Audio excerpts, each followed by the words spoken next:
কোথা থেকে কিনেছি? ওই তো কত কত 5 টাকা। এর উপর ডিজাইন করা যাবে, জানি ডিজাইন করা। বিথি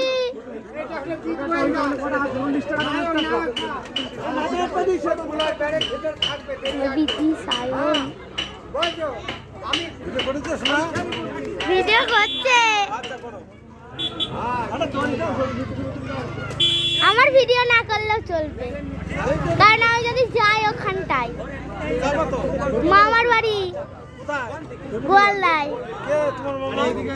আমার মামা, ওই মামাদের বাড়ির দুটো বাড়ির পরে এই মামাদের বাড়ি, যে মামাদের বাড়ি পুজো হচ্ছে দুটো বাড়ি পরে বাগান বাড়িটাই। গোবিন্দ খা বললে চিনতে পারে, গোবিন্দ বিশ্বাস।